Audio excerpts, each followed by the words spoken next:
একটা যদি কেউ এমন ফুটেজ দেখাতে পারে যে গতকালকে আন্দোলন করতে গিয়ে সরকারি সম্পত্তি ধ্বংস করেছে, তার জন্য যে দায় আমাদের উপরে আমরা মাথা পেতে নেব, এমন কোনো ফুটেজ কিন্তু নেই। বিজেপির বিরুদ্ধে এই বাংলায় আমরা আন্দোলন করছি, এখানকার যে মুখ্যমন্ত্রী মাননীয় মমতা ব্যানার্জির কেন গায়ে হাত হচ্ছে?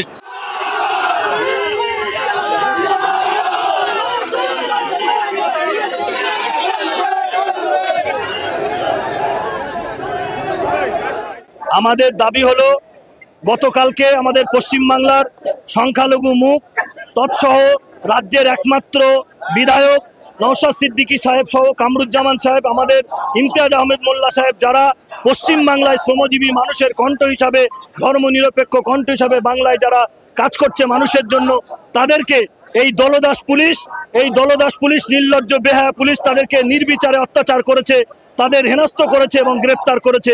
আজকের এখান থেকে সাধারণ মানুষ আমরা যারা এসছি, আমাদের একটাই দাবি, আমাদের যে সমস্ত পশ্চিমবাংলার উদীয়মান সূর্য যারা পশ্চিমবাংলার শ্রমজীবী মানুষের কথা বলে, এই সমস্ত লিডারদেরকে নিঃশর্তভাবে মুক্তি দিতে হবে। যতক্ষণ পর্যন্ত মুক্তি দেবে না আমাদের লড়াই কিন্তু রাস্তায় দাঁড়িয়ে হবে, এবং সেই লড়াইটা হবে বোম বারুদের লড়াই না, বিজেপির মতো গুন্ডা বাহিনীর লড়াই না। কালকে কোনো মিডিয়া দেখাতে পারবে না যে সমস্ত আমাদের কর্মীরা গণতান্ত্রিক প্রক্রিয়া আন্দোলন করছিল, কোনো প্রশাসনের বন্ধু বলতে পারবে না যে প্রশাসনের একটা জামা ধরে টেনেছে।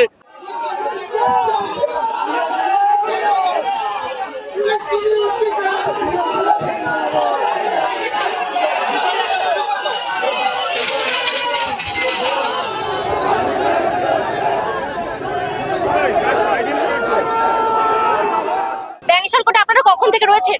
আমরা সকাল 10টা থেকে রয়েছি। গতকালকে যেরকম ভাবে আপনাদের আইএসএফ এর নেতা নওশাদ সিদ্দিকী সহ 95 জনকে যে গ্রেফতার করা হয়েছে, বিষয়টাকে কিভাবে দেখছেন? শুনুন, নওশাদ সিদ্দিকী শুধু নয়, আমাদের যে আন্দোলনটা, যে আমাদের ধর্ণা মঞ্চা, সেখানে আমাদের 20টা সংগঠন একত্রিত হয়ে আমরা মজলুম গরিব মানুষের জন্য কথা বলার জন্য আমরা ধর্ণা মঞ্চ বসেছিলাম।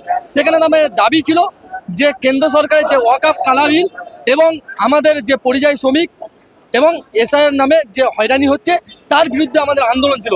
সেই আন্দোলনকে রোখার জন্য এই মমতা ব্যানার্জি সরকারের পুলিশ এবং উনি নিজে পুলিশ মন্ত্রী, উনি চাচ্ছে বাংলায় কোনো আন্দোলন করতে দেব না, একমাত্র আমি আন্দোলন করবো। এবং বিজেপি এবং টিএমসি তৃণমূল সরকার একত্রিত হয়ে বিজেপির যে সরকার, আমরা বলতে চাচ্ছি কালকে যেটা ঘটনাটা ঘটালো, আমরা আজকে আরো পরিষ্কার হয়ে গেছে এবং বাংলার মানুষ বুঝে গেছে টোটাল এই বিজেপি সরকার একসাথে থেকে বাংলাকে একটা অরাজনৈতিক জায়গা তৈরি করে নিতে আছে, যেখান থেকে মানুষের কণ্ঠ রোধ করতে যাচ্ছে।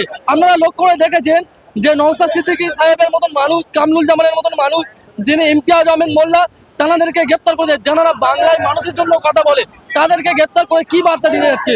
আমরা কিন্তু আজকের যদি না জামিন হয়, আমরা ব্যাংশাল করে রয়েছি, যদি না জামিন হয় আমরা কিন্তু আগামীতে আরো বৃহত্তর আন্দোলন করতে যাচ্ছি।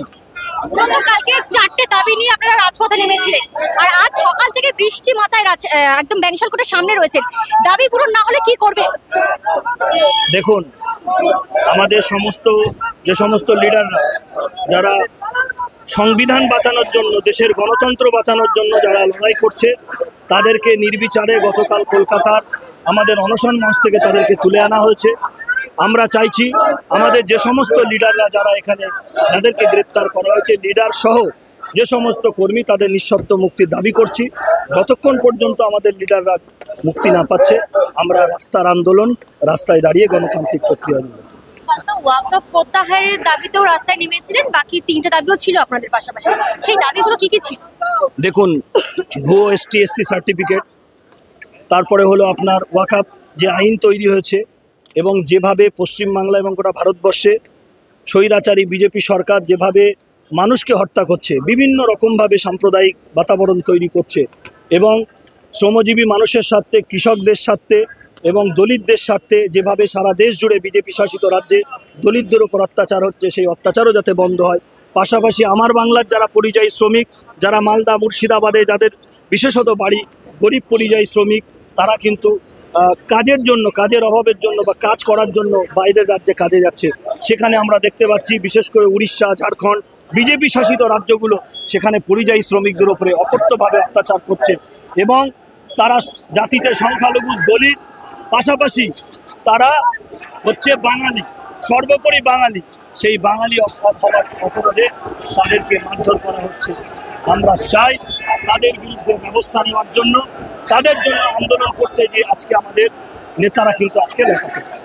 এমন কোনো ফুটেজ কোনো সাংবাদিক বন্ধুদের কাছেও নেই, এবং আইবি, ডিআইবি, গোয়েন্দা বিভাগ একটা যদি কেউ এমন ফুটেজ দেখাতে পারে যে গতকালকে আন্দোলন করতে গিয়ে সরকারি সম্পত্তি ধ্বংস করেছে, তার জন্য যে দায় আমাদের উপরে আমরা মাথা পেতে নেব, এমন কোনো ফুটেজ কিন্তু নেই। এটা পুরো মিথ্যা। এটা আমাদের আন্দোলন নয়, প্রথমে বুঝতে হবে। আন্দোলন তো করছি বলছে, কিন্তু আমরা ওখানে এসেছিলাম ধর্ণা মঞ্চে। আর ধর্ণা মঞ্চে কাদের বিরুদ্ধে? বিজেপির বিরুদ্ধে। বিজেপির বিরুদ্ধে এই বাংলায় আমরা আন্দোলন করছি। এখানকার যে মুখ্যমন্ত্রী মাননীয় মমতা ব্যানার্জির কেন গায়ে হত্যা হচ্ছে? কারণ আমরা আন্দোলন করছি বিজেপির বিরুদ্ধে, আর মাননীয় মুখ্যমন্ত্রী আমাদেরকে জেলে দিচ্ছে, আমাদেরকে অ্যারেস্ট করছে।